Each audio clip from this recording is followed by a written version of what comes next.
un fenómeno que es un fenómeno global que tiene que ver con el ascenso de, digamos, nuevas derechas a situaciones de gobierno, digamos. El ejemplo de Trump, que es clave, Bolsonaro en América Latina, en Europa tenés el ascenso de, digamos, derechas populistas, como las llaman en Europa. Eso, digamos, es un fenómeno general, pero que tiene el componente de o convive con una crisis institucional muy fuerte, una crisis del Estado, una crisis de los partidos políticos, una crisis de un montón de instituciones, de una crisis de los grupos religiosos, de las religiones más tradicionales, y la emergencia de una serie de posiciones de creencias, si queremos llamarlas así, que están mucho menos institucionalizadas, son mucho más autocreadas por los individuos, ¿no? Eso tiene como consecuencia una desconfianza muy fuerte en la ciencia, entre otras cuestiones, ¿no? Hay una desconfianza general en las instituciones y una desconfianza en la ciencia que me parece que es sintomática. Dentro del contexto de la pandemia emergieron un montón de discursos en el espacio público que no es que no existiesen antes, o sea, existían antes en ciertas concepciones de terapias alternativas, ciertas ideas de desconfianza en la ciencia. Esas ideas siempre estuvieron, ¿no? Desde el proceso de modernización, la cultura occidental existen ese tipo de posiciones. Sobre todo en el caso argentino, me parece que uno podría pensar un fenómeno que no aparecía tan fuerte como aparecía en Brasil o en Estados Unidos, que es el tema de los negacionismos, ¿no? Los negacionismos científicos. Todos esos discursos, digamos, de duda sobre la evidencia científica autorizada van de la mano de discursos conspirativos, la pretensión de que existen terapias alternativas como la cloroquina que te podría curar, pero además asociada a la conspiración de los laboratorios que no quieren que eso se sepa. En la marcha lo que se vio era una gran cantidad de personas con un discurso antipopulista, articulado con un montón de grupos, con un argumento justamente en base a argumentos biológicos, ¿no?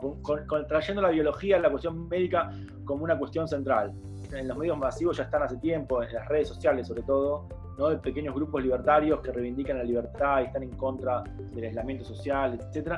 Pero con argumentos negacionistas, con argumentos que niegan la evidencia científica de la existencia del virus, con ideas de que, por ejemplo, la pandemia es un invento, ese tipo de cuestiones. Pero también lo que llamaba la atención es que se encontraban, no mayoritariamente, pero también estaban movimientos y gente, digamos, que reivindican todo un argumento holista o ecológico holista, que están en contra tanto del fracking, por ejemplo, como de la vacuna, la posible vacuna que se va a aplicar en breve, digamos, en Argentina, ¿no? A mí esos grupos me parecen que son algo muy sintomático, porque no estaban en esta articulación con estas nuevas derechas, digamos. Yo creo que hay razones para ese tipo de articulación. Una de esas razones es que comparten la posición antisistema, por ejemplo. Las nuevas derechas son derechas antisistema.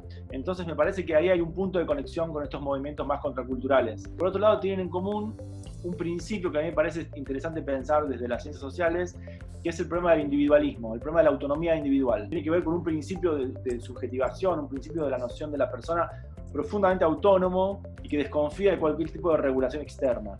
Me parece que ese elemento es un elemento común. Esa misma idea de libertad y autonomía es la que fundamenta esta idea de la desconfianza científica. Porque, digamos, si no hay una universalidad o un criterio objetivo común de la evidencia científica, la evidencia puede ser lo que cada uno considere en su propia experiencia subjetiva. No hay que considerar que eso son posiciones irracionales, sino que tienen su propia racionalidad. El negacionismo científico no es irracional. Es absolutamente racional, solo que tiene una racionalidad que no es la racionalidad por la que se rige el modelo oficial de la ciencia. La propia ciencia tampoco es tan racional. El saber científico, empírico, oficial, es muy inestable. Tiene un montón de procesos que no son simplemente la develación de la verdad, sino que hay mucha construcción política en esa construcción de realidad y de verdad. La legitimidad de la ciencia autorizada hay que construirla políticamente, con procesos, digamos, de difusión que no solamente muestren la información científica fidedigna, sino también que interpelen a diferentes públicos que muchas veces no comparten esos valores o esos criterios de verdad. La posibilidad de mostrar mayor transparencia en esos procesos también, me parece a mí, haría menos opaca la idea de que la ciencia funciona de un modo por el bien común. Una ciencia más transparente, con procesos más transparentes, con procesos públicos más transparentes y como mucho más consciente de sus condiciones políticas de producción, también tendría como consecuencia una circulación social más democrática y la posibilidad de evitar teorías conspirativas contra la ciencia. La necesidad de que las ciencias sociales intervengan sobre estos procesos de producción, tanto de las teorías negacionistas como de la propia construcción de la ciencia oficial, es fundamental también en esto.